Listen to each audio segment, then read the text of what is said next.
Hello, everyone. Welcome to this episode of Superhero Ethics. I'm Matthew S. Fox, one of your hosts. I am joined, as always, by Jacob Leachich, and today we are talking Harry Potter. We have been really interested in the Harry Potter universe for quite some time and wanted to kind of dive into a number of the questions that the larger universe brings up. I'm sure in the future we're going to go deeper because this is a universe we're going to visit many times.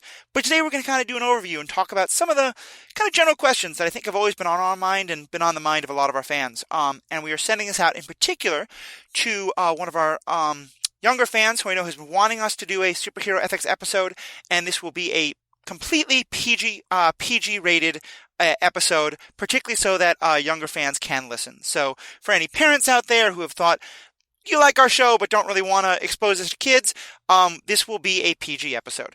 So with that, Jacob, how you doing today? I am doing very well. I am very excited about an episode where I have a literal jar next to me that I hopefully don't have to put anything into. But no, I'm very interested in exploring some of this topic. It's something that you and I have talked about at length outside of the context of one of these episodes, but we sort of like shelved the conversation and went, hey, let's not go fully into this because then we won't have anything new to talk about when we do an episode. So really excited to get into this. So there's a couple of topics I know we want to talk about. We want to talk about the House Elves and Hermione's work with them. We want to talk about the houses and where that goes.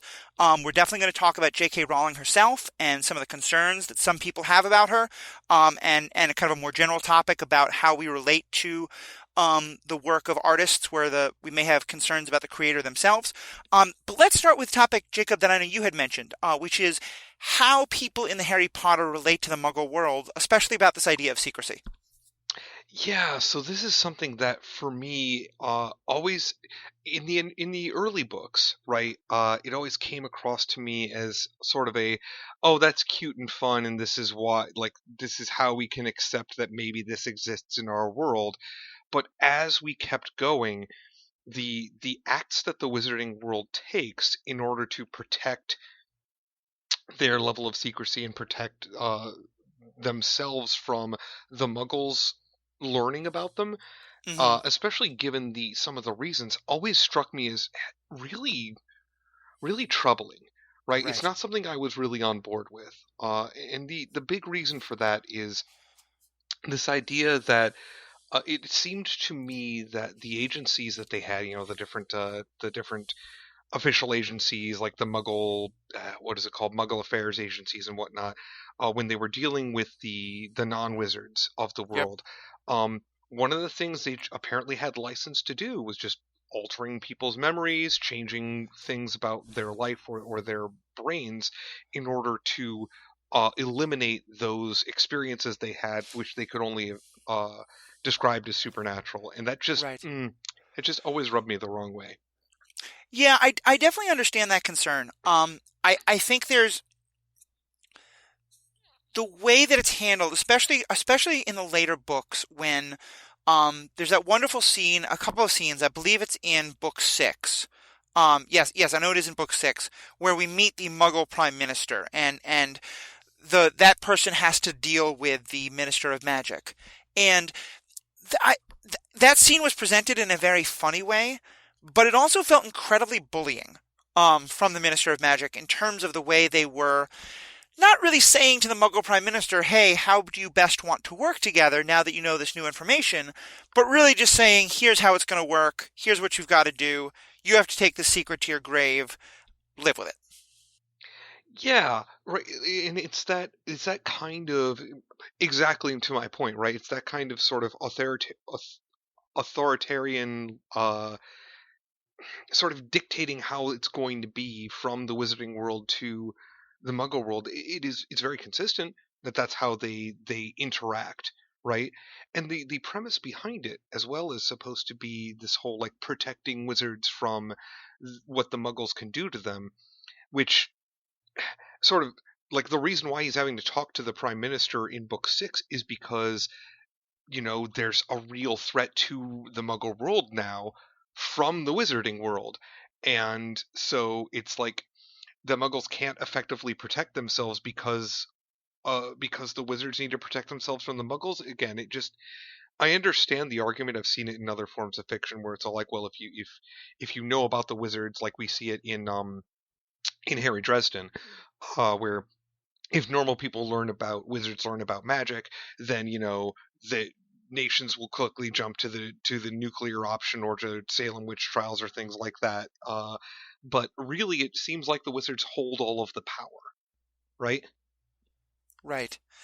Well, and so that's the question. I think you raise a really good point there because, like, on one hand, I feel like this is similar to the Prime Directive conversations we've had before, where, granted, magic is not technology, but for all intents and purposes, in this kind of discussion, it is. And I think that I think you can make a comparison with the Prime Directive of you have a people who are of a higher technology level, of a higher magic level, deciding what is best for everybody else. And when these things are framed in terms of we know what is best for the Muggles, we're going to do what is best for the Muggles, I get really squicky about it. But I do think, and I'm rereading book 4, and just of Happy Coincidence when you mentioned we want to do Harry Potter tonight, and in that book as well as in a couple of the other earlier ones, it is mentioned that this isn't done just for the protection of the wizards. It is all just for the protection of the Muggles.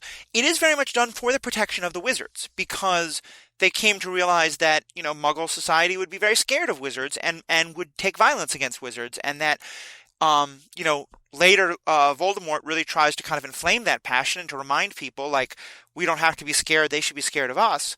But and who knows who started the ancient wars between wizards and humans. I'm not saying you can blame either side. But I think, I guess here's my question for you is, does the fact that the wizards have legitimate reasons to be scared of what would happen if the Muggles knew about them, does that give any more justification for it?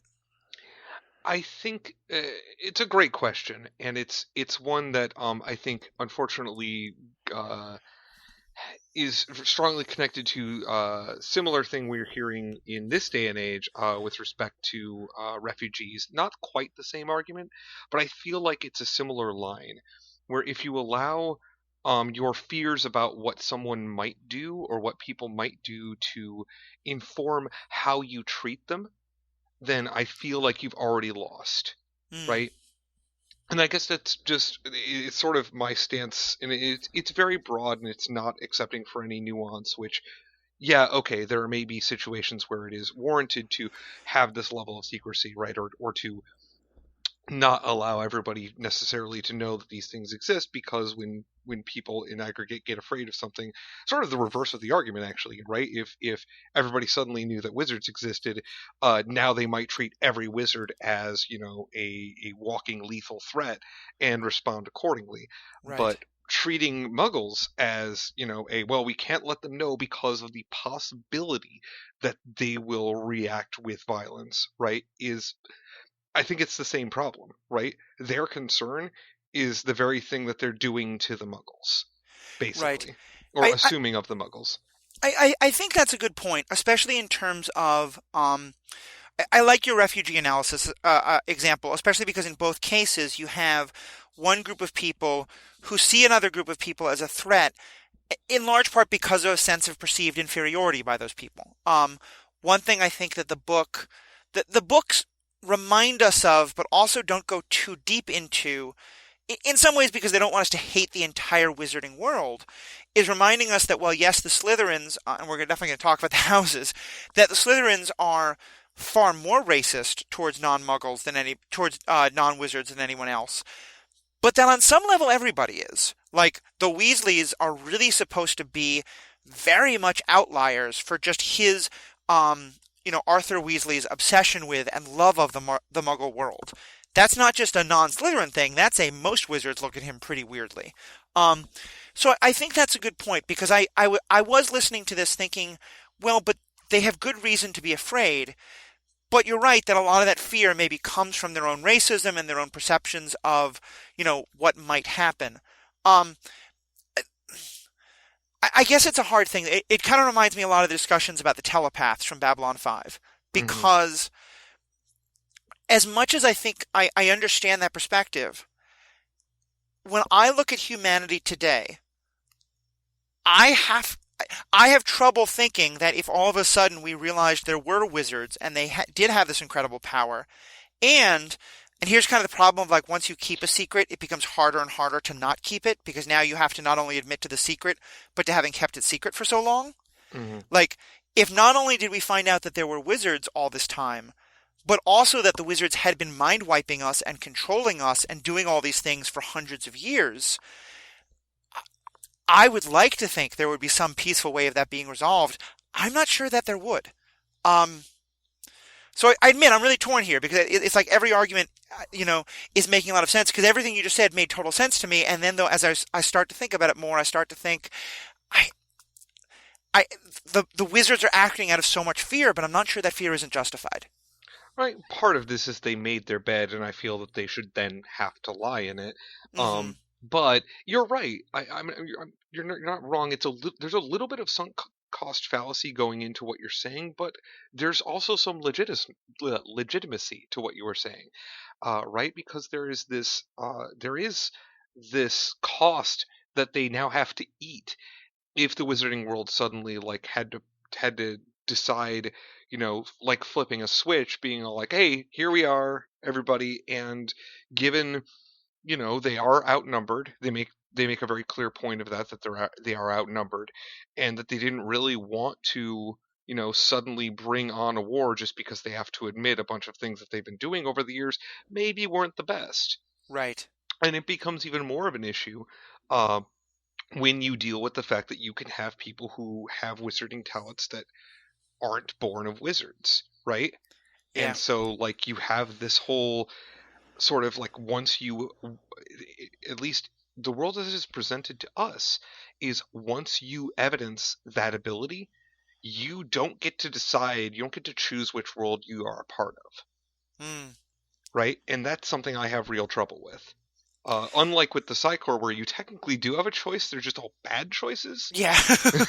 Like, it's either you can go on these drugs that completely ruin you and most of the time are going to make you like suicidally depressed, or you can um right, or you can go to prison, right? That's a choice apparently. Right. Or you can join the wizarding world, in this case join the Psychor. Those first two options don't exist.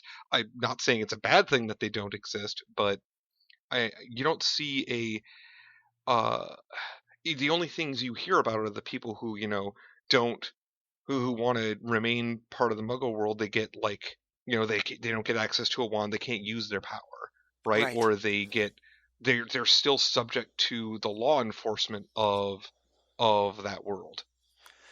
Right. Yeah, it's a good point, and I think as I think about it, I think you are right that there is there is an extent to which that fear shouldn't be the justification. I think where I come down more than anything is oddly I'm being reminded of one of my favorite role playing games, which I know you're also a big fan of, Vampire the Masquerade. Um, and in Vampire the Masquerade, um, the name of it, The Masquerade, is a reference to the fact that it's a game based about vampires who live in our modern world who have to do a version of hiding, kind of a similar thing, and that they do have all sorts of shadow influence over the humans, but that they have to stay in the shadows because, as they understand it, if humanity found out about them, humanity would hunt them down and destroy them. And in many ways, the Masquerade is similar to what the wizards are doing, and in many ways, it is much morally worse because they are being much clearer about their, attempts to manipulate the human world for their own purposes. And, but in some ways, I find that I am more sympathetic to the vampires than to the wizards because the vampires don't make any claim that they are doing this for the protection of the humans. They are very clear they are doing this simply for their own survival and so that they can flourish at the expense of the humans. Um, and I guess I feel that's where I am kind of with the wizards is when everything you're saying I 100% agree with, especially when the wizards are saying that they are doing this for the good of the muggles, for the sake of the muggles. Because that's when I'm like, guys, this is prime directive nonsense 101. This is cultural imperialism. You are deciding for another group what is best for them, and you don't get to do that. Um, and And this is one of those times where I'm not quite sure where J.K. Rowling is attempting to show a moral gray area or is kind of a lazy writer. Because it seems like she bounces back and forth between whether this is being done for the good of the Muggles or for the good of the Wizards. And I kind of feel like I'm more okay with it when the Wizards are saying, look, this isn't great for the Muggles, but it's what we have to do to survive. When they're saying we're doing this for the good of the Muggles, that's when I really roll my eyes. Yeah, and to that point, and I again, like, I don't think you're wrong either. To be clear, I have a stance on it that I feel is ethically sound, but it doesn't really stand the test of each individual instance we get in the books of wizards and muggles interacting. Right. It is fair that they have laws about when wizards do things to muggles, and they're very strict about that. They're strict with their own people about that. So at least in that case, they can make the argument that they're logically consistent Right. about wanting to protect the muggles, because they say you can't, like, using magic on them is the worst thing you could possibly do. Now, that being said, they do it themselves in order to correct for it. So, like, that's a whole. Some people get to break the law and some people don't, that I'm not super into. Um, and we were going to talk at one point about and we did on a previous episode, if I recall, about the unforgivable curses, about that Yep. particular concept. Not something I think we need to get into tonight, but suffice to say, um, there's this idea, and I think when we're talking about the writing in particular, I think it's okay to give a slight allowance for the fact that the fiction grows with its audience over Mm-hmm. time, but because of that, there's some things that are established early on that when you start to apply, a young adult or an adult, I scrutiny to, in terms of adult fiction or young adult fiction scrutiny to, it sort of doesn't stand. It doesn't pass muster, right? Right. Because originally these were things that you accepted as a conceit, so that the fiction, you could believe that this exists in our world and we don't know about it, right? Because that's fun. So let me And ask you it this way. If we were to say that at this point in time, there is no safe way for that it would be too disruptive for the Wizards to just all of a sudden be like, "Hi, Muggles, here we are." Um, Maybe that's a long-term goal to be worked for, but in the meantime, do you think there is a more ethical or a better way for the Wizards to handle this question where they do get to keep the secrecy but are not being quite as terrible to the Muggles? I mean, one of the best ways, but this is, this involves a lot of buy-in from all of the wizards, is to actually go full isolationist and be Wakanda, Mm, right? Where they, in order to, if they were really interested, if they wanted to make sure that they could protect the Muggles, one of the best ways they could do that is to make sure that no wizard can actually affect them. This breaks down as soon as somebody who is of Muggle birth, uh, manifests wizard's talents, right? And now it goes out the window, so I guess it doesn't quite work. Um, like, so yeah, it's a tough question. I'd love to be able to solve it, but I don't think you can, because I hmm think that any solution that you come up with, either has a more imperialist slash colonialist bent to it, which I'm obviously not going to be on board with if you've listened to any of our previous material, and if you haven't, yeah, I'm not on board with that. Uh, or it's going to not do enough, right? And it's going to be about what they already have.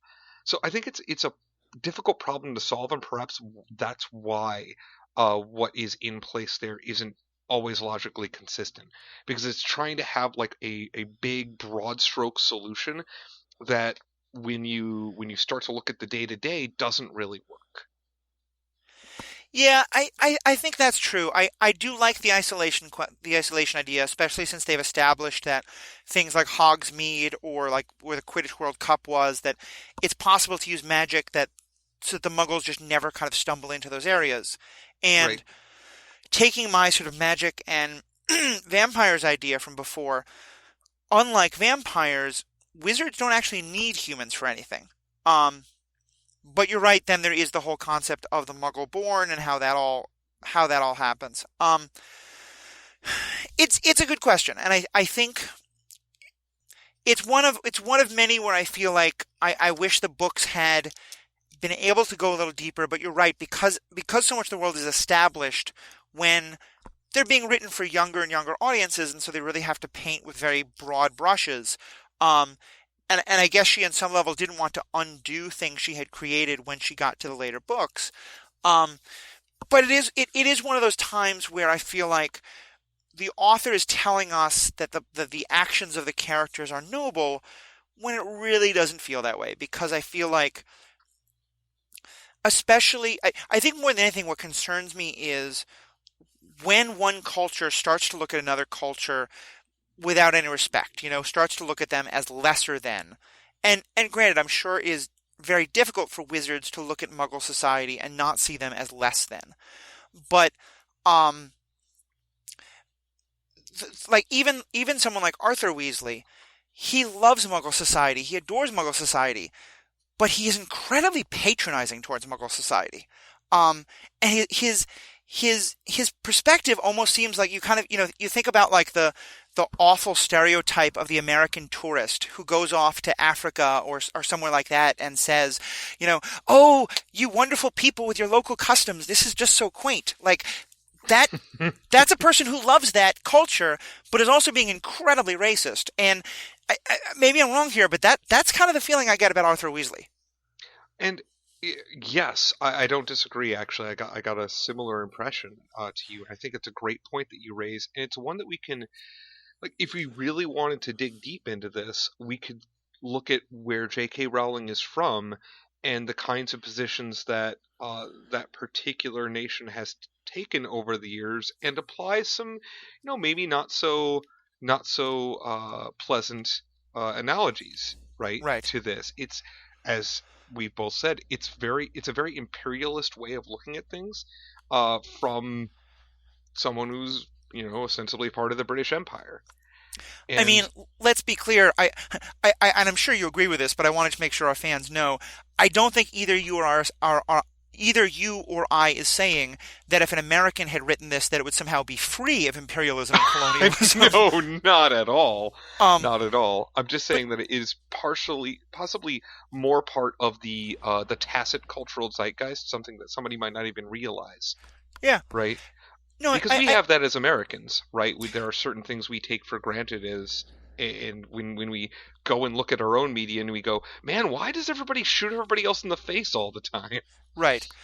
No, I think that's exactly true, and I also think but it raises also a good point, which is we are starting from the assumption that wizards should treat muggles to some extent as equals, at least as ethical and moral beings, even though they do not have the same power that wizards do.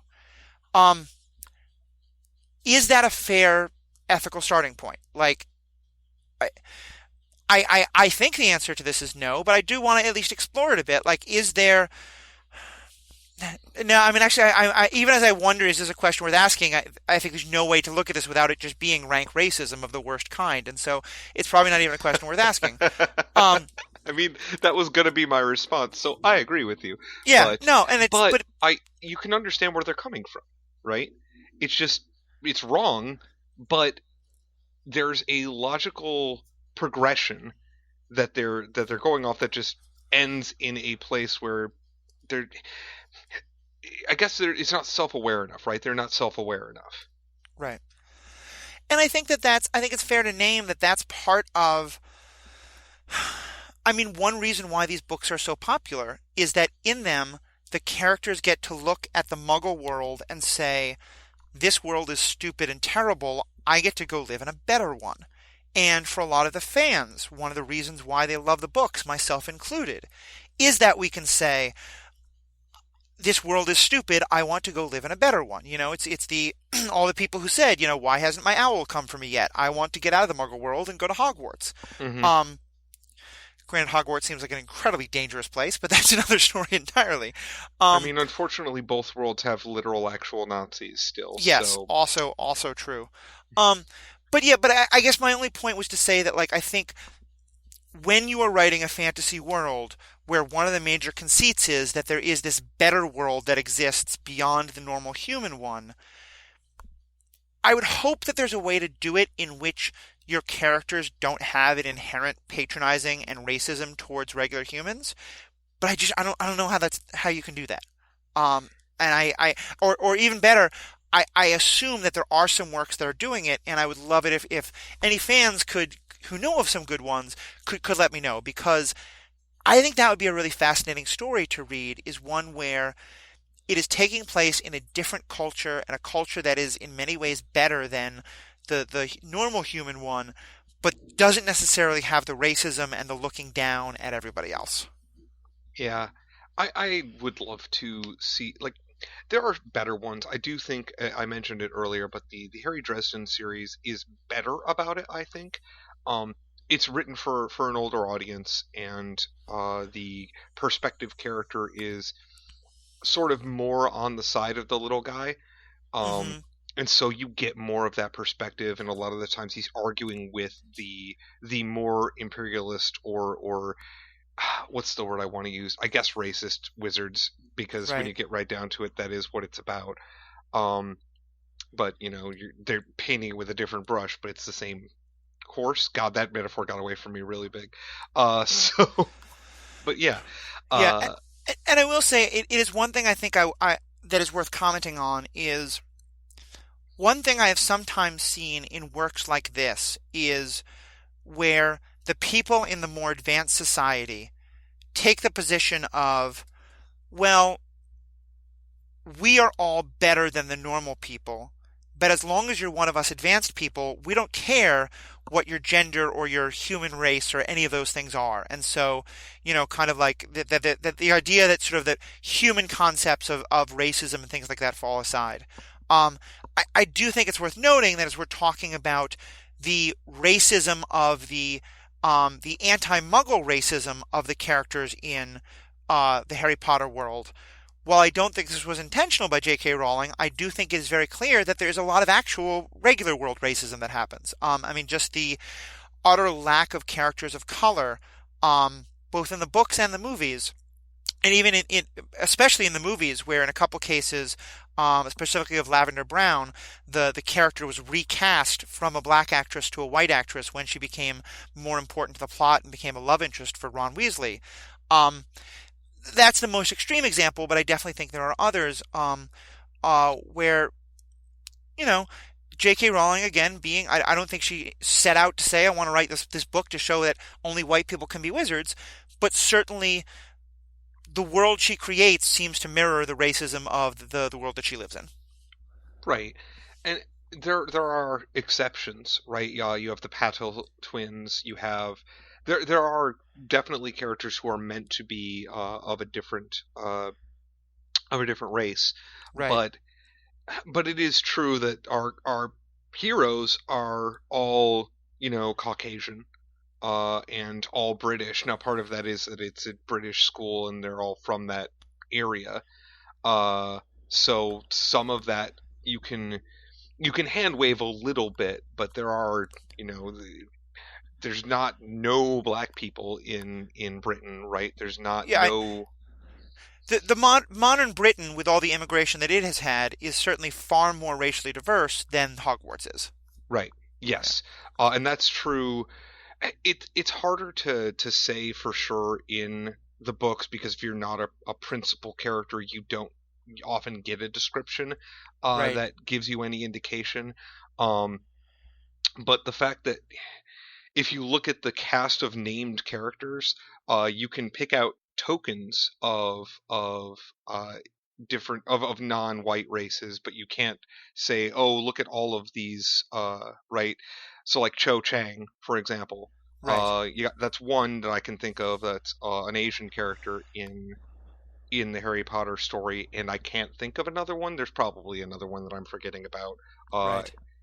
but it's so predominantly it's very white, Right. and so that also kind of leans into it. And I agree with you. I don't think that was intentional, but I think Hmm. it's a little telling.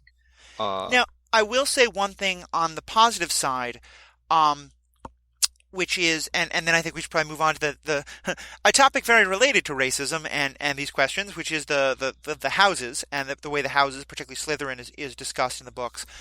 But I do one thing that I think is a positive that the more I've done research, I've never heard J.K. Rowling expressly say this, but the more I've done research into the topic, and the sort of tropes that she hits on, the more I think this was somewhat intentional, is that I do think that the Weasleys and the way the Weasleys are treated by everyone else, they are supposed to be stand-ins for Irish and how the Irish are often treated by the English, and that granted in modern day culture, I think in most of the world the Irish are white, and that's that. But there certainly was a time in which whiteness and Irishness were defined very differently, and the Irish were received quite a lot of prejudice.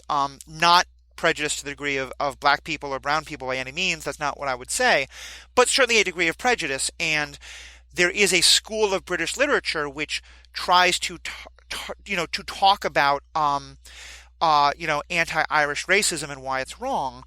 And there are an awful lot of sort of markers of Irishness that exactly hit the Weasley family. The very large family. They have far more children than any other family in the wizarding world.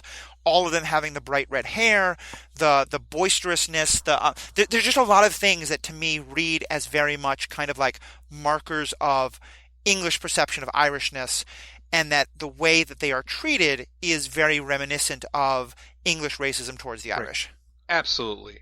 Absolutely. And one thing before we moved on that I just wanted to make sure, especially given a comment I made earlier, I want to make it very clear when I was talking about, you could make the argument or see a line where these imperialist things are just sort of in the subconscious of the writer.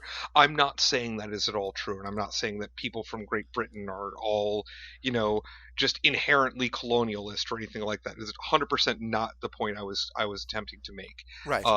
More just sort of putting the idea out there that there's some things historically, especially with how we tell our stories of history, where we don't emphasize the same things, and I think it's important to be aware of that. And be aware of how that can inform our fiction and how the fiction we produce and the fiction we consume. I think it's a very cool point, and I'm glad you clarified that for the audience. That is how I understand what you were saying, and I think that it's a fair point that both British culture, like American culture, like a lot of European cultures, has a good deal of racism and colonialism and imperialism baked into it in ways that affect people like J.K. Rowling and people like I think both of us in ways that I have certainly done a lot of work to try and make myself more aware of those things, but I certainly know there are ways that I'm still not aware of, and so I think it is common for it to come out in the writings of people from those cultures. That doesn't make it okay, but I think it helps to understand where it's coming from.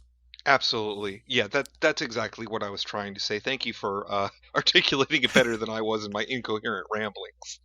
So let's move on to the question of the houses. What's kind of your take on the houses and where they fit?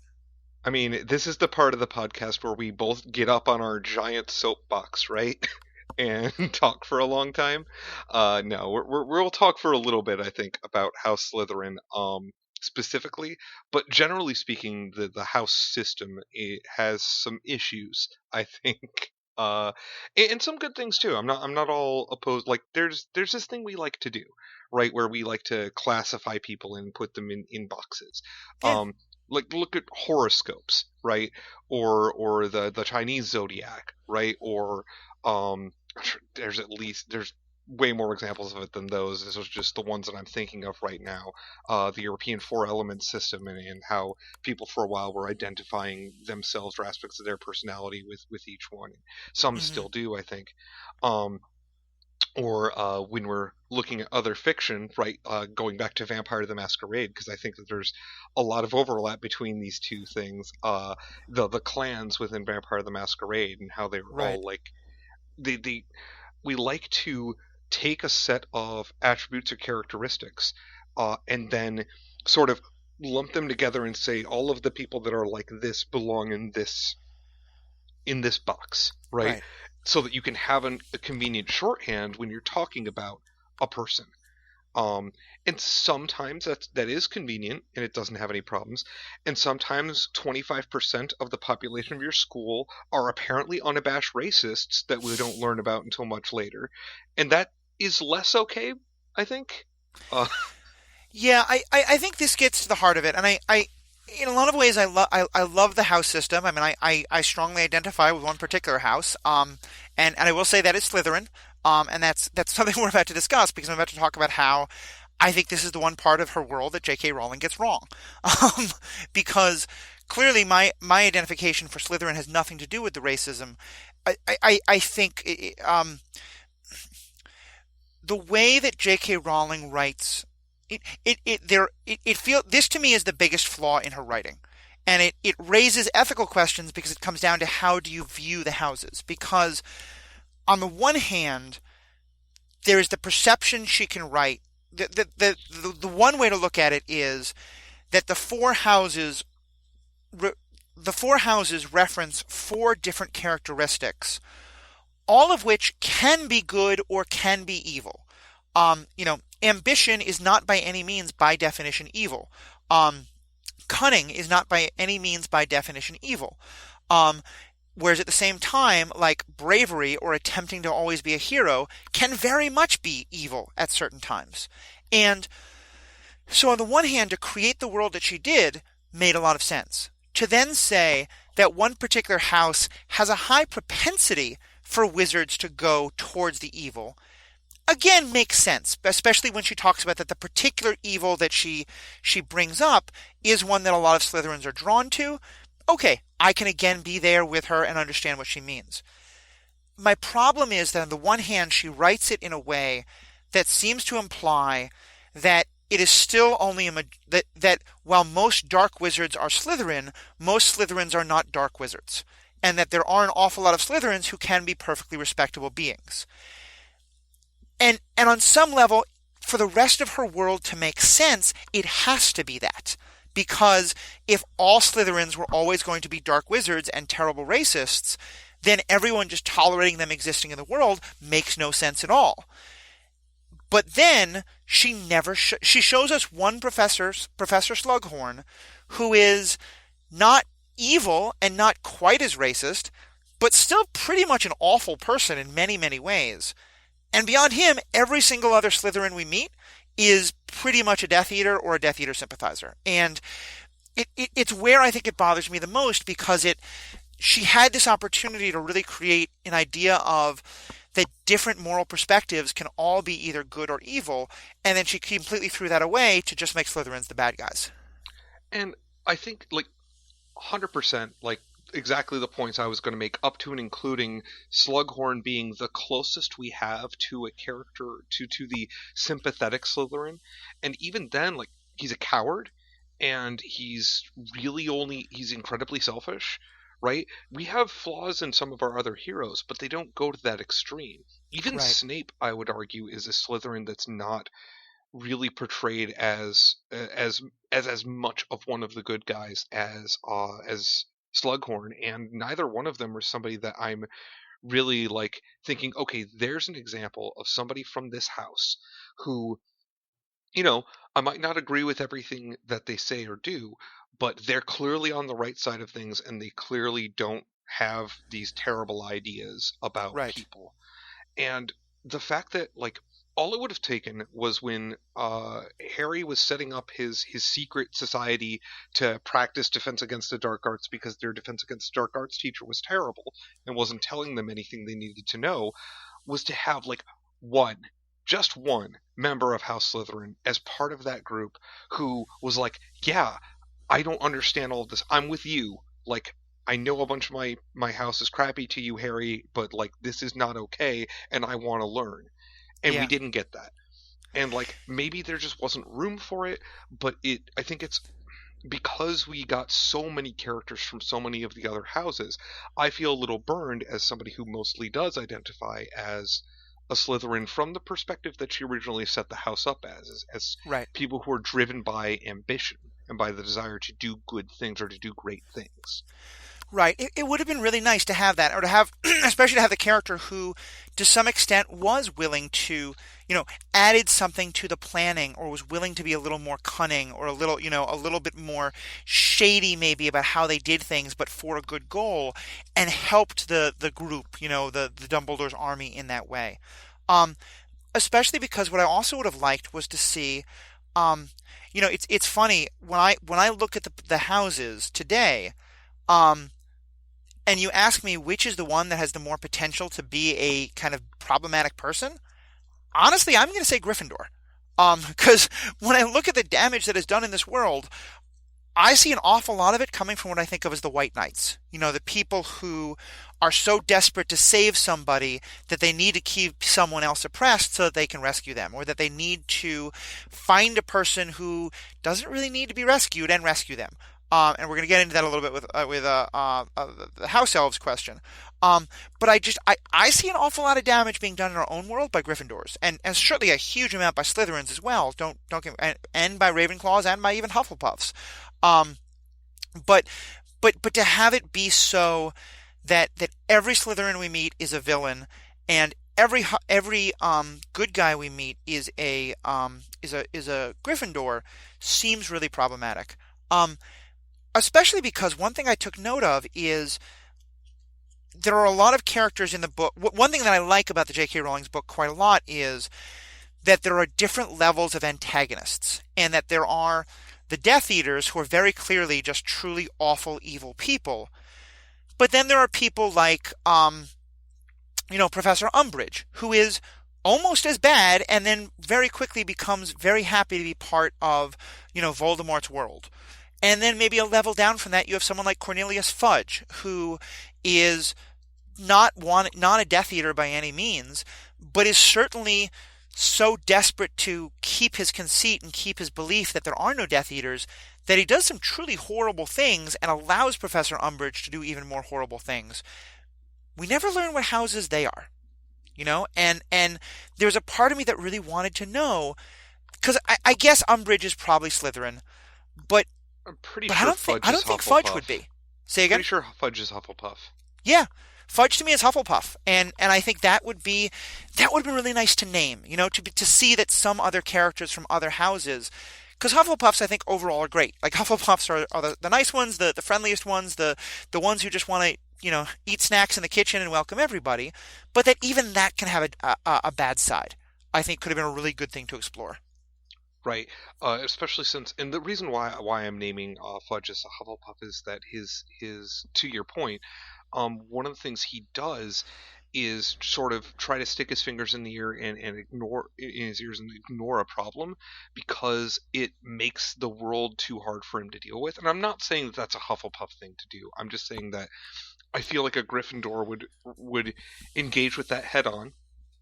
A Slytherin would also actually engage with that, but maybe from the side, and a Ravenclaw wouldn't be able to be that intellectually dishonest. Hmm. Um, Not necessarily. It's just that's what seems to fit the most for me. And I do think, like, again, the house system is interesting.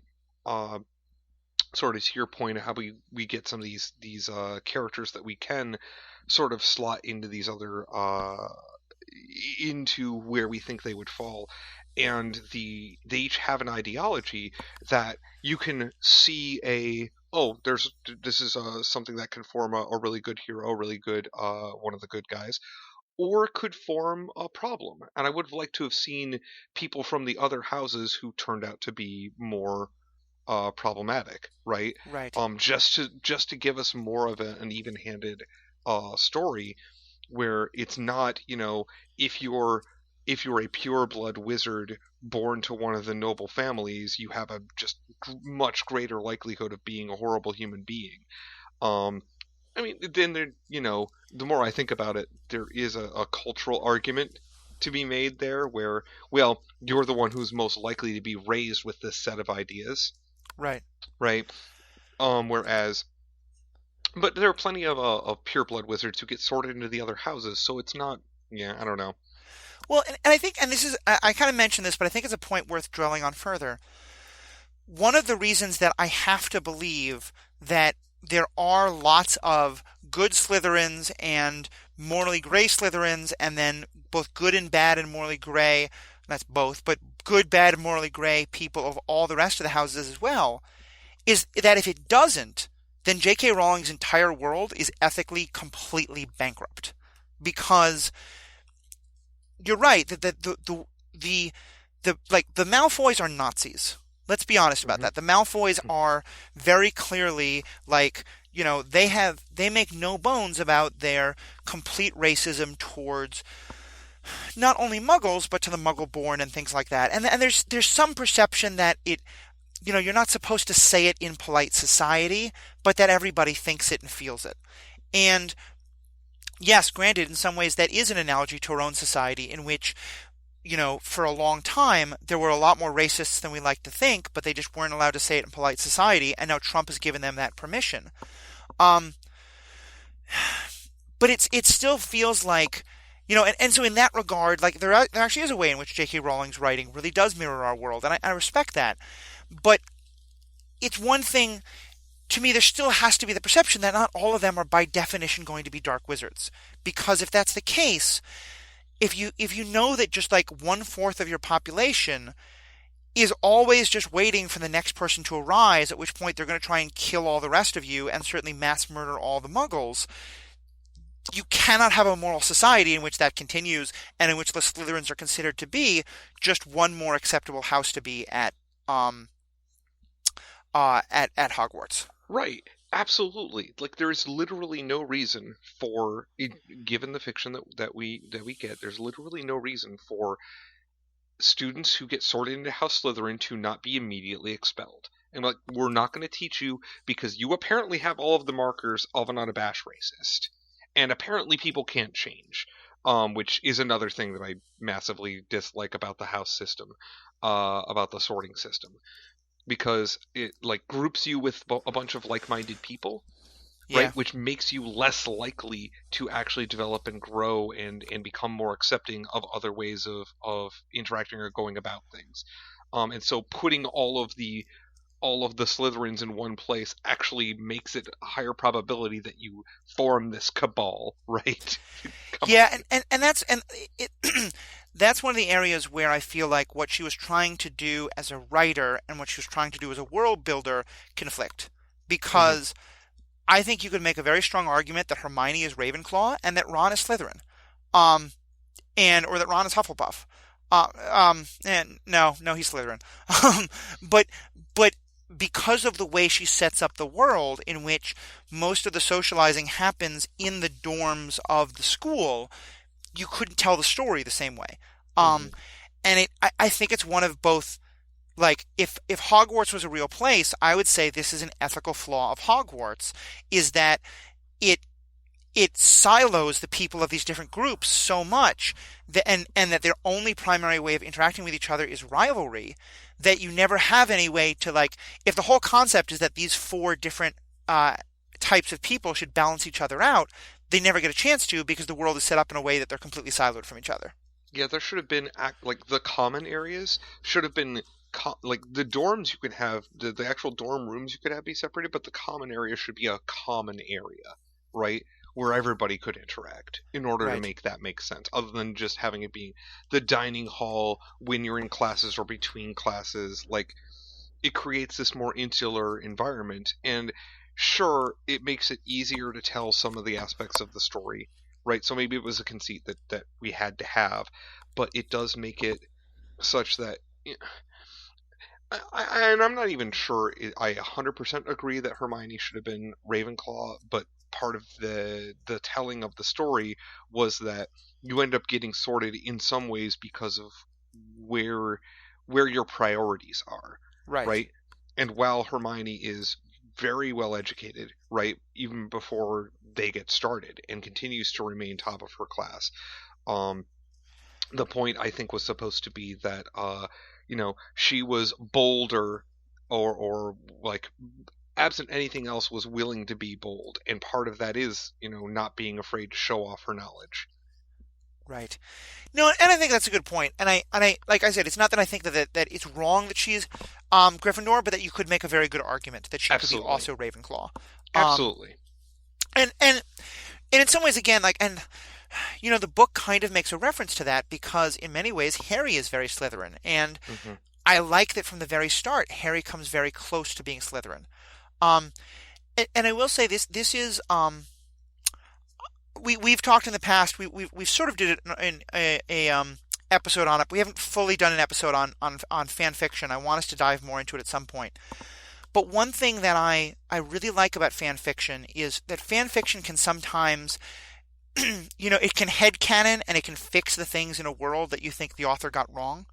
And this is one area where I think that has happened the most because a lot of my perceptions of Slytherin, honestly, come from a lot of the great fan fiction I've read where the main character is a Slytherin or a Ravenclaw or someone from one of the other houses who is sympathetic to Harry Potter. Um, One of my favorites, actually, and I can't remember the name, and if someone else can remember the name of this, please let me know. But if anyone has read the book Ender's Shadow by Orson Scott Card, who terrible person, fully admit, and we're not going to encourage anyone to go spend any more money on his books. But if you have already read it, you know that it's a retelling of the Ender's Game story, but from the perspective of a person who is pretty much always in the background, but is actually doing all kinds of things in the shadows to help make everything else possible for the main characters of the other book. And this fan fiction I read was basically about a Slytherin who was 1 year behind Harry Potter doing the exact same thing. That there's a Slytherin who deeply supports Harry Potter and doesn't want the Death Eaters to come back, and is constantly working to, support Harry Potter and to foil the plots of Malfoy and the rest of them from the shadows, but from a very Slytherin perspective. And is some of the funniest parts of the fan fiction are where he is either rolling his eyes or banging his head against a table at those stupid Gryffindor heroes who could solve this so much easier if they didn't have to be so bold and brave. And I just found the story both incredibly relatable and incredibly funny, but also it really gave me a much better perception of what the Slytherins could have been if they hadn't just been the enemies. Yeah, and look, that is one of the things that we didn't. I don't think we covered a ton in the one episode we did have on fan fiction, but I think that you make a very good point that one of the benefits, one of the good things about it is that it can allow us to explore the world building done by an author in ways that help sew up parts of the fiction that we felt weren't touched on enough, or weren't treated with enough nuance, or just were overlooked. um and I think, even though you and I obviously are heavily biased about House Slytherin, I think it's also fair to say that we don't get a lot about people from the other houses as well. And I would really like to have seen even more about, sympathetic Ravenclaw and Hufflepuff characters and what made them unique and what made them special. We got, I believe Luna Lovegood was Ravenclaw. Is that correct? Am I That's misremembering correct, this? yeah. Okay. So we got some token characters from each house. Cho Chang was also Ravenclaw, if I recall correctly. Yep. Um, but she's sort of We never see any reason why she's Ravenclaw. Like we never talk exactly. about her Yes, being super smart or. thank you. That's exactly what I was trying to say, but somehow those words were not coming into my mouth. Uh, And so and yes. and in terms of Hufflepuff, we get Cedric Diggory, who is, and like I said, I'm literally rereading book 4 now, and I've just gotten to the part of Cedric's death. Spoiler warning, but you probably have read all the Harry Potter books if you're listening to this. Oh yeah, we're gonna spoil some stuff. Yeah, TBH. too late. Um, but to me, Cedric Diggory in the books is one of the worst examples of tell not show that I have. Well, and for those who don't know what I mean, there's sort of a rule in writing that you should show not tell. That you don't say this character is so brave, you show the character being brave. You don't say the character being humble, you just show the character being humble. And there's a line where Dumbledore describes Cedric as a fierce, fierce friend. And I remember hearing that line in the movie and reading it in the book and thinking, really? Like, he doesn't seem like a bad guy, and he certainly helps Harry when Harry helps him, but he doesn't there's nothing about him that strikes me as, like, he was the best of us. He was the Hufflepuffiest and the most neighborly. Like he just seems kind of like an average guy who's trying to be a decent person while also win a competition. Right. And I wish that he had been a better example of sort of the Huff. Like it would have been really interesting to see as him and Harry are competing, what is the Gryffindor approach to a competition versus the Hufflepuff? And we really didn't get that, right? But in all of this is to say that, the story that we have is the story that we have. And yes, it's true that, it would be different if we spent more time talking about these things, and maybe we wouldn't have gotten the same end result, and maybe it would have gone on for too long, would have lost the audience. I don't know. I didn't write Harry Potter, Yeah. so but I feel like almost any piece of media that I've consumed, I can level these criticisms against, and while they are legitimate, it doesn't necessarily mean the story would have made better. These are just things that I think I missed, right? I was hoping to get before the end of the story and didn't end up getting. I mean, in some ways, that's the fundamental conceit of this entire podcast Yep. is you and I get together and talk about ethical questions in shows and movies and books and video games and things like that. And sometimes we talk about things that we thought the authors did really well, but a lot of times we talk about things where we thought the authors or the characters made real mistakes. And it can sound like we are tearing these things apart, but the reality is the only reason we care so much about it is because we love the product so damn much. I mean, I I care so much about Slytherins because J.K. Rowling did such a good job of creating this world that I love so much and pulling me into it that now I want to make it even better. Whereas, there are many other worlds where there are probably lots of problems the author had, but I just don't care enough about the world to get that invested in it. Hmm. Should you have said darn earlier there? Do we have to edit that? I think the word that I used is still PG, okay, Okay. but Okay. perhaps there will be a warning at the front of that word being used. Sure. Um, Mild language. so let's move on to the last topic that I wanted to get us into. Well, there's sort of two more, but one more big one, and then one more that is kind of a more meta topic. Um, but Hermione and the House Elves, because Mm. this is one where I felt like on some level it was never. It feels like that throughout the book, Rowling is going back and forth between two perspectives. One of which is that Hermione is right and that she understands that the house elves are being treated terribly and that, she should be freeing them. But the other is to portray her as kind of the, like what we would now describe as kind of white feminist, of the person who wants to save someone else without actually paying much attention to whether that other person wants to be saved and is doing the saving in a very colonial kind of a way. Um, and there are definitely parts of the book where it seems like one of those perspectives is stronger than the other, but it's never really resolved in any way. And I'm kind of curious what's your take on it as to terms of like what do you think was the either what Rowling was trying to get us to think or more importantly what you think in terms of was Hermione right in her crusade for the house elves?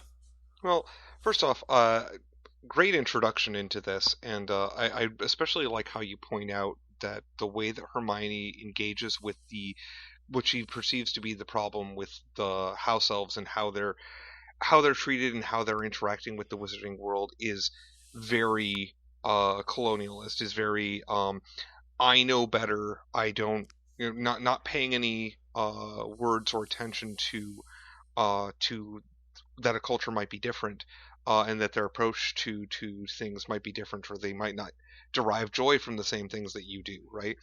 But uh, it, I do think when you look at how that story is told, there's some things I take issue with. The first is that whenever we get these scenes, up until the later books, whenever we get these scenes where Hermione's banging her House Elf Liberation Front drum, or whatever she actually called it. It wasn't House Elf Liberation Front, was it? What was it called? Spew is what it starts out as, Spew, right, for the Society of the Protection of elvish welfare. of Elvish Welfare. That's right. Okay. Um, it's 100% played for laughs, right? Yeah. This idea that maybe we shouldn't be taking advantage of people who like enjoy being enslaved. Like that whole first of all, that whole idea is just so wild to me. Yeah. Um and I think part of it was sort of a challenge to the reader. Um but at the same time it was a bridge I was never able to cross. Um the idea that, oh, if you don't actually, allow us to serve you, to be subservient to you, that, we are ultra sad, that is, antithetical to our being, to be disallowed that, and it's harmful to us. Like, are you kidding me? Right. That's amazingly bad. Um, and a just society, in my opinion, does not take advantage of a people who behave in that way that the wizarding world does. And so, from that perspective, I think that Hermione's end goal is just, is ethically sound. Um, I have a question of why aren't these, like, volunteer work sounds like the perfect place to point the house elves to, right? Here's some things that are, good society things that are done for the societal well-being, societal good, that aren't serving an individual but are serving the public good or the public interest. And if Right. you want to help, you can help in that way, and you are not a slave to any one person. And I Yeah, think that and, that's a and, and I want to be very clear. I don't think, I'm certainly not saying, and I don't even think J.K. Rowling is saying that there's any moral justification for the enslavement of the house elves. I right. think that the books are fairly clear that how the house elves are treated is fundamentally and totally wrong, and the fact that they have been conditioned or bred or whatever it is to want that life does not justify it. And I think there's some great stuff that happens, especially towards the end, where it explores like even how Sirius doesn't treat the house elves as well, doesn't treat Creature as well as he should, and the noble role that the house elves play. Um, there, I'm 100% in agreement with you. I think what I'm more asking about is the way that Hermione, are we supposed to think that Hermione is heroic or problematic for the way she goes about trying to rescue the house elves? So I think both, Mm-hmm. right? And so allow me to expand on that a little bit. I think that it is heroic of her to call it out as often and as boisterously as she does, especially given that our main protagonist, even Harry, is not usually willing to go as far, and is still sort of reticent to engage with these points, even though I think they are ethically sound. And so I think in that particular way, Hermione is doing the heroic thing by being the person to make the statement, right? Mm-hmm. If nobody else is going to advocate on behalf of these people, then she's going to. But, right, there is that problem where she's taking that stance, and with the presumption that this is what these, like, she has a very sort of her centric's the wrong way I want to put it, sort of wizard-centric idea of what equality should look like for house elves, and what Mm-hmm. their society should be like, and how they should engage with wizards. Um, and from that perspective, right, I think that so it's a case where I think that her motives are sound, and her end goal is sound, and how she gets there, yeah, okay, maybe not always the best. I think that it still ends up being a heroic endeavor on her part. But it's one that, like with many of our other heroes, not every action she takes is one that I think is completely ethically sound. I guess to me, I am a lot more critical of her, and to me, it comes down to, I fully agree with you that her her goals are 100% sound, and that on some level she is like I don't. You talked about how she wants to be sort of a an advocate for or to speak up for the house elves. And to me, the problem is that she's doing that, but without ever listening to the house elves. And and it's not that I think the house elves get to say, it's kind of like, in any situation where a person or a people have been horrifically abused, the fact that they're conditioned to be okay with the abuse doesn't justify the abuse. But it also means that you can't just go in and say, "Oh, you're abused, you don't even know it, and so I'm going to save you for your own good." To me, that's an incredibly dangerous thing that happens in our society all the time. We, the U.S. government, do it all the time when we think, "Oh, you poor people, you can't really want to be socialists. Let's rescue you from that." Or you poor, and to me, that's the thing that Hermione does that drives me so crazy is she she is so angry that all these wizards are telling the House Elves what to do, but on some level she's doing the exact same thing because she never really listens to the House Elves and what they need and what they want. At least certainly early on in her campaign. Like right now when I'm reading in book 4, a number of the House Elves are very clearly saying, like, we don't want what you're saying, and Winky is saying, like, how horrified she is to be free, and Hermione is incredibly dismissive of those in a very patronizing kind of, oh, you'll learn, Dobby will teach you that it's better to be free, and it just reminds me of, like, I talked about this country and our foreign policy, but that's even a more extreme example than I need to go.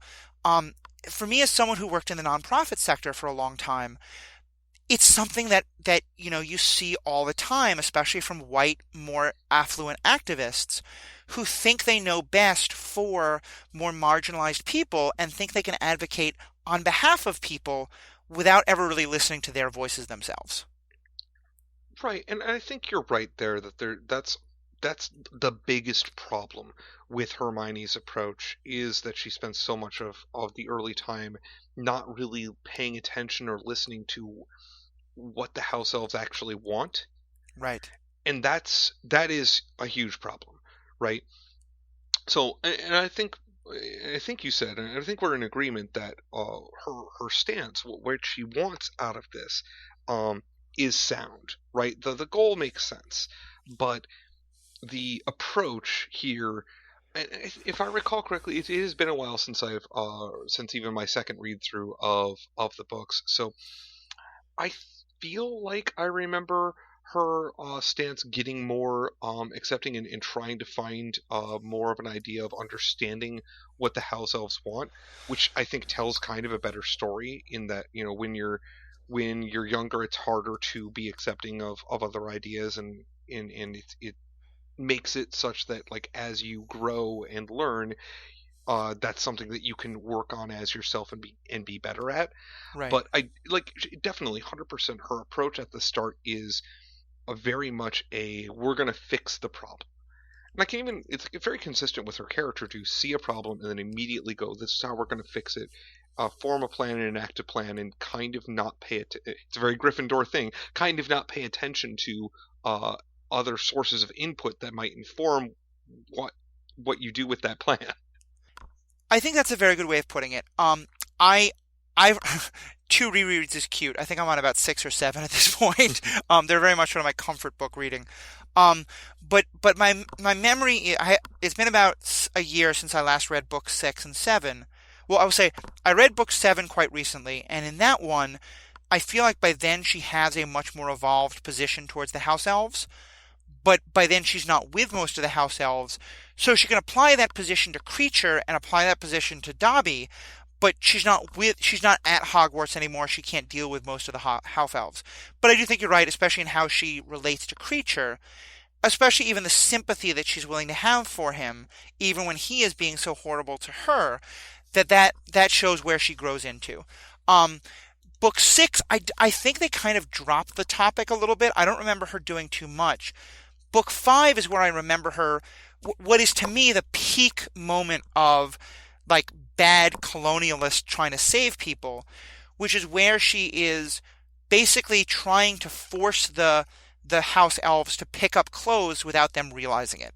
When she's making the little socks and hats and then covering them with, because especially, to me, especially having seen what forced into freedom does to Winky and how much it is painful to Winky, for Hermione to attempt to force that onto other House Elves that to me feels just like the worst kinds of colonialism and that kind of the kind of like patronizing imperialism that happens in white savior communities.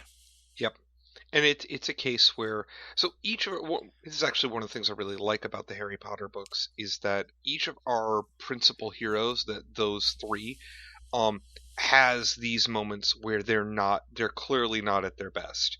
Um, Harry Potter mostly in his anger issues, Hmm. particularly in was it book five? Is book five the one where he just like screams at Dumbledore for a solid like 3 pages? Yeah. He just goes off. Yeah, I loved that moment. That was one of my favorites. Um, and then in Are you being with sarcastic there? Or are you being realistic? no, I genuinely loved that Yeah. because I felt like it was such a realistic portrayal of adolescent angst. And Yeah, to me, given that's his adolescent angst with a healthy dose of PTSD. And yeah, I and thought it was. I know a lot of people who don't like Book Five because of that, but I find Book Five probably my favorite because of how much I find Harry not a. I mean, he's horrible to be around, and I'm not saying it justifies him, but I think it's also a very realistic portrayal of a young man going through what he went through. 100% like I was about to make that same point that given what he's been through, right? It makes total sense that that's when he snaps, right? That's he stops being able to deal. Um and like, some of the stuff is more petty than others of it, but he's a flawed character. Ron mostly comes out in book 7, but he's basically flawed throughout. I have some issues with the character of Ron Weasley generally. Yeah, I think he's learned the wrong things from his home life, um, and is very abusive in many ways, emotionally abusive, not physically abusive, but emotionally abusive. oh, I mean, the way he Um, treats Hermione is awful. 100%. Yeah, yeah. I just that whole it's bad. But again, each of our hero characters are not perfect paragons in any way, and I think this is where we're allowed to like Rowling allowed some flaw in Hermione, who up until this point is more or less perfect, right? Insofar as you know, she's the one who knows everything, right? And so like it's very difficult to make a character with flaws like that unless you go into a direction of good intentions but terrible execution and not listening. Yeah, And especially if you are somebody who is used to having all of the answers, it can be a lot more difficult for you to accept that maybe what you need to do in this moment is actually sit down, shut up, and listen. yeah. And I think that to me is the best lesson that I just wish there had been a little bit more of. That I wish there had been more of her, more signs of like if we had gotten one character who became a little bit of a spokesperson for the House Elves, who she had said, okay, well let me just sit down and talk with you more. And that maybe some Hmm. of that some grievances had started to come out. There had been some sort of discussion, or if she had just been doing more to sort of empower Dobby, because I think that's to me, I think one of the biggest lessons that has come out of the kind of colonialism in the nonprofit world is this idea of that the role of the people in power and the people in privilege is not to try and be the spokespeople, but is to try to build, to that we shouldn't be the speaker, that we should create the microphone and give the Hmm. microphone to the person in that community who wants to speak about their own oppression. Um, Yes. Yeah, and it would have been nice to see more of that. I Um, agree. and that's, again, that's for YA. I don't know if I would say maybe it's too high a standard to hold Rowling to, but I actually think it's not, especially because it's an issue that Rowling herself creates, and I think you said it very well, and we sort of we touched on this about how Thor was played in Endgame. I think Rowling is trying to kind of have it both ways because on the one hand she wants to raise those actual issues.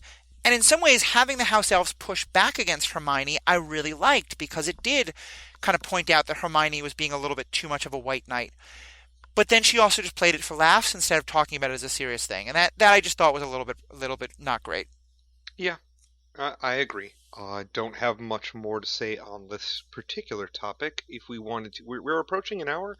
If we wanted to sort of do our wrap up. Yeah, I think we can do that. Well, let me just touch on quickly the last topic that I wanted to mention because I Yep. think, which is J.K. Rowling, the author herself, and there have been a lot of concerns being raised about Rowling over the last few years about her having, both some of we talked about there being some sort of colonialist ideas that come out subconsciously, especially with the stuff that she wrote about the American, um, the American House equivalents that she wrote up when the Fantastic Beasts movie started to come out, and she sort of wrote the canon for that. A lot of that was done in some very racist ways and some very kind of appropriationist of Native American tradition ways. And so people raised concerns about her with that. More recently, there have been concerns about her having a lot of kind of anti-trans and really kind of transphobic positions. Um, and just part of why I wanted to make sure we at least mention this was just today, I know there has been a lot more attention the day we were recording this to her being transphobic. I will be honest, I have not gotten a chance to read that stuff, so I can't say that I have much of an opinion on it yet. Um, but enough to say that I think that there's enough things that I've seen that make me feel like Rowling is not someone I am super eager to put more money into the hands of. Um, but that it also just kind of raises a larger question about what do we do when the the art that we love is created by people we don't quite love supporting. Um, and that I think that's a big enough topic that we're probably going to have a whole other podcast about it. But I think it's worth at least diving into a little bit here, especially in regard to Rowling and the Harry Potter books. So what's kind of your take on that? So, as I mentioned in our pre-show discussion, my position on this is continuing to evolve over time as I consume more media, as I learn more about creators that news that's disappointing or upsetting in some ways, or about actors or people who are performers in other ways. Um, and I guess I've seen a couple of different stances on how you treat this. And the first that is something I've been struggling with adopting, and I'm not entirely sure is correct's the wrong way to put it. It's not. I don't think it's where I fall, but there's this idea that as soon as something comes to light where this creator is someone who you're not in agreement with on a major issue, right? I'm not talking about like you and they don't like the same fruit of jam, right? We're talking about major political issues, right, or Right. societal issues, human rights issues. Um, this idea that as soon as that happens, now the entirety of their artistic work is invalidated, right? There's nothing that they've done that can have any merit because now it all is linked to this idea that we cannot support. Right. And I agree with the idea that we cannot support that idea, right, or those ideas. And if it is, in the particular case of J.K. Rowling, if it is true that she is transphobic, right, that's not something I can get behind at all, right? It's antithetical to how I view life Hmm. and humanity. Um, and so, but for me, that's like this is not something that reading her fiction, um, I feel is being advocated by it. Whereas I can't say the same thing of the author of the Narnia books. That's C.S. Lewis, right? Right. Yes, where some of the beliefs of C.S. Lewis are made evident in the Chronicles of Narnia, and so therefore those are, I feel, more intrinsically linked. Um, Right. and so I guess for me, and again, it's a position that I've had to evaluate multiple times recently. There's an artist within the Magic the Gathering, uh, who drew some of the art for some of the cards in Magic the Gathering, and some of these are ones that I have historically played with. Um, and I have wrestled with the idea of, well, can I even play with these cards now because they're associated with this person who has a stance I just cannot agree with and cannot support or condone. I like the stance of I can't give this person any more money now. I like the way that you put that. I feel is a good line to draw to say like, Yeah. well, okay, no longer willing to because Now I've learned this, now I know, no longer willing to do anything to try to financially support that person. Um, but the art still exists, and so I sort of wrestle with if I look at the card art and I look at it objectively, is there anything in here that is trans erasing or transphobic in any way? And I can't see it, but I can understand looking at it and just seeing the name and and automatically making that association.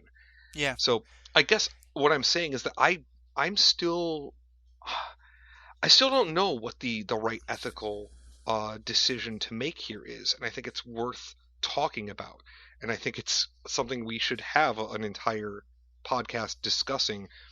Where what's the right line, or is there a right line? Can we say? Do we know?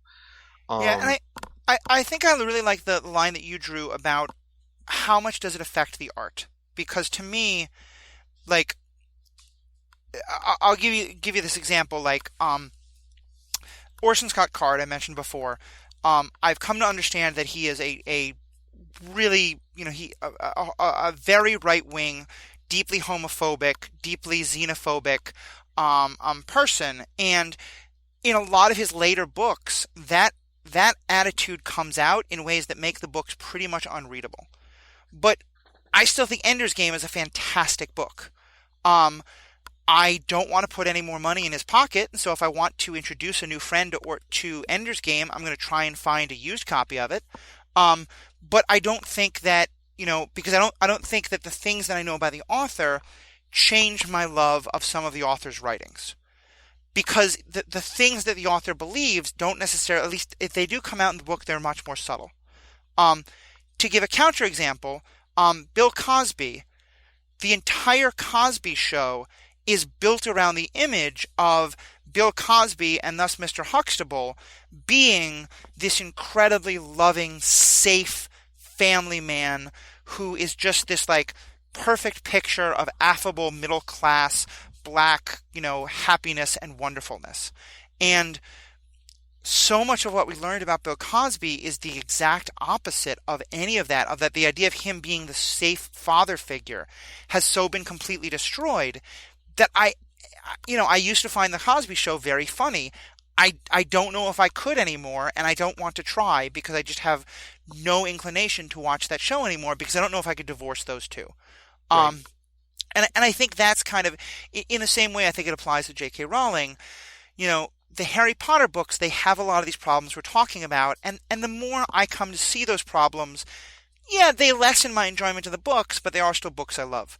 Um, I have not been as excited about the American works in large part because of the racism and the sort of appropriationism of Native American cultures that I know were a part of them, and Hmm. and especially then there's so many other issues that came up with them, and I found them to be very bad movies for a number of other reasons, although but frustratingly so because you want to talk about a great Hufflepuff.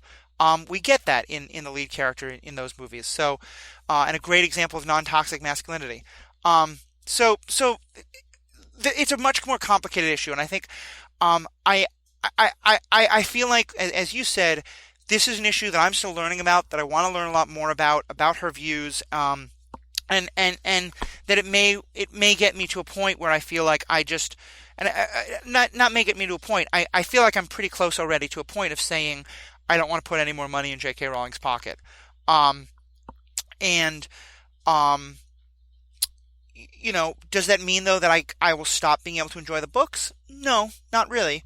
But certainly I think it's worth discussing, and it ties into that, and it also ties into this fan fiction question of, at some extent, does she still have ownership? I mean, she has legal ownership, but like the fact that so many others have taken the world that she created and made their own twists on it, many of which are much more progressive, much more LGBT friendly, much more all of these things, does make me feel like I'm comfortable enjoying the world that she created, even if I realize that the creator has some real problems. Right. Although I I agree, there is still going to be probably, a voice in the back of your head, or at least I can't speak for you. I can speak for me. That you know that says, hey, remember the person who wrote this believes these things or believes, and that's not to say that people's positions can't change, right? Or can't be informed. But there is something about like your point with the Cosby Show where it does get colored, and thinking about it more, when I made the comment earlier about I don't see anything in the fiction that is necessarily addressing this specifically. I was trying while you were talking, trying to think, is that true? Can I think of anything that is in Harry Potter that could be interpreted as a, no, if you're born like this or if you are like this, trying to say you're something you're not is silly. Well, we just talked about the whole House Elves thing, right? You Yeah. could make an argument. You could make an argument, and like that's very icky if so. Um, because now we're using it like it's not being painted with quite as much of an anvil in that particular case, and so I'm less inclined to believe that that's true. But Hmm.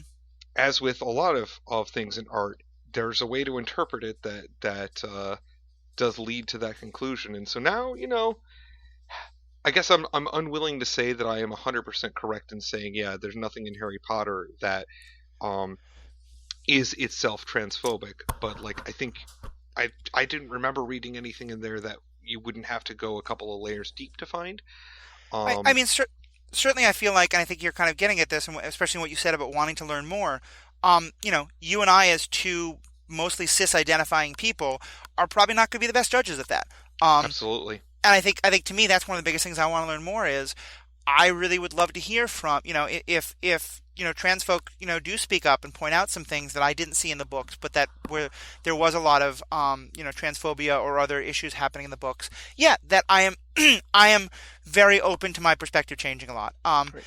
And Happy in to some ways listen that's why and kind of this is a little bit of a mini topic because to some level I think what we're both saying is this is something that we want to pay more attention to and that we kind of have been thinking about in a general sense, but we're not quite sure where we're going to land on because we know there's a lot of voices we haven't heard from yet. absolutely. Right, and that we know that our own voices aren't sufficient for fully understanding the world, which is, I feel, the right way to approach our understanding and allow your understanding to adapt and be informed by hearing the voices of others. But Right. uh, absent that information, I only know what I know now. And I'll say to that regard, when I say that there are voices we haven't heard from yet, I should say there are voices that I haven't heard yet. That it may well be that those articles are already written or being written. This is a topic that I really only became aware of in the last couple hours and have not had the chance to do more digging on. I plan to in the next couple of days. And especially because of our recording schedule, this is probably not going to come out for a couple more weeks because we actually have one other episode that we have not gotten to edit yet due to my traveling quite a bit recently. But certainly when you all hear this, even though they may have become much more publicly known, any fans who are more plugged in on this topic, please feel free to post articles or your own thoughts about it. We'll do a more general thing, especially on this topic. As we're saying, there's voices I know I haven't heard from yet, and if you all want to help be that microphone or be that voice yourself, please let us know. Absolutely. So with that, I think it's actually kind of a good way to start wrapping up. Is there other big topics that or other kind of last thoughts you want to make?